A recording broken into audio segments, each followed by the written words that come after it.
Hello, good morning सगळ्यांना. आज सकाळ सकाळी गुड मॉर्निंग. कारण आता हा पूर्ण आठवडा आहे माझ्या नवऱ्याची फर्स्ट शिफ्ट. खूप वैताग येतो, कारण कसं आहे ना, 3 शिफ्ट असतात त्यांच्या. First shift, second shift, night shift.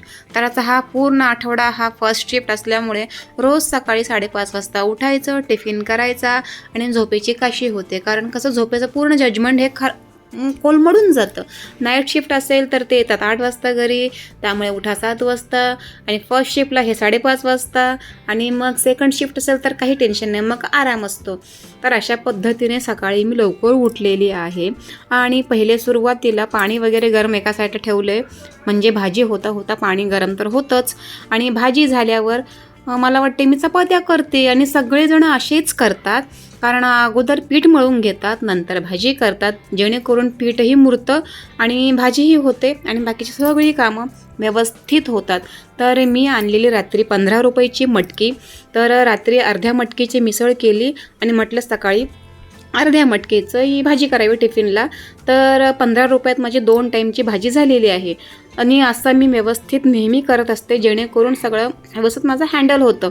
कारण जास्त भाज्या, आता आम्ही दोघं नवरा बायको मान्य आहे मोठे आहोत, पण कसं आहे ना, ते संपली तरी पाहिजे. आता गावाला असलो तर हे पाव किलो भाजीसुद्धा पुरत नाही, पण इथे होऊन जातं ॲडजस्ट.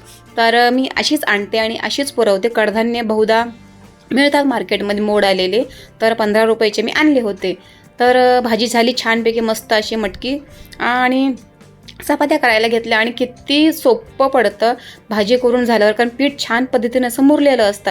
आणि तुम्हाला मी सांगते आवर्जून, ह्या चपातीच्या म्हणजे जे गहू आहेत त्यामध्ये राशनचे गहू मिक्स आहेत, तरीसुद्धा चपात्या छान होतात.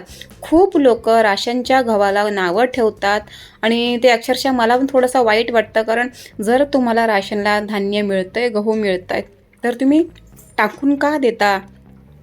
टाकून नाही दिलं पाहिजे, कारण त्याचाही चांगला असा उपयोग करता येतो. कारण आता मी सुद्धा काय केलं आहे, माझ्याकडे सुद्धा 4 किलो गहू मला भेटलेले होते रेशनिंगला. तर मी 4 किलो चांगले गहू आणले, चांगल्या क्वालिटीचे. ते 40 रुपयाच्या दरीचे होते म्हणजे. तर 40 रुपयाने मी 4 किलो गहू आणि माझ्याकडे रेशनिंगचे 4 किलो गहू असे दोन्ही मी दळायला दिले. आणि दळून झाल्यावर तुम्ही चपात्या बघू शकता, सुंदर चपात्या होतात, काही प्रॉब्लेम नाही आहे. आणि अशा चपात्या जर होत असतील तर काय हरकत आहे. काही लोक कोणाला तरी देऊन टाकणार पैशाने या काहीतरी वाटून टाकतात, पण मी वापरते.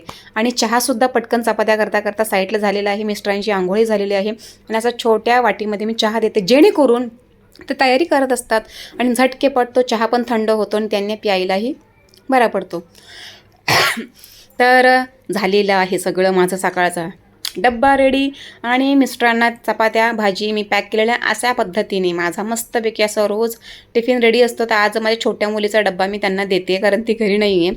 कारण तिची नेहमी भांडणं असतात की माझा डब्बा. पण आज त्यांना देते, कारण भाजी पटकन तर छोट्या डब्यात जाते.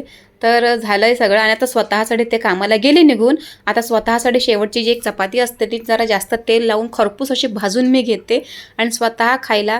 आणि मस्तपैकी असं चहासोबत असतो. आणि असं माझ्यासारखं कोण कोण करतं बरं, की शेवटच्या चपातीला भरपूर असं तेल लावून मस्त खरपूस असं भाजून घेऊन मग ते खायला बसतात. मला तर वाटते मी एकटीच आहे का काही या जगामध्ये, पण असावे अजून कोण ना कोणतरी. पण ठीक आहे, आपण काय करणार, शेवटी नंतर चहा थंडच घ्यावा लागतो, काय पर्याय. कारण दोघांना वेगवेगळं करणं शक्य होत नाही, सो एकत्रच करते.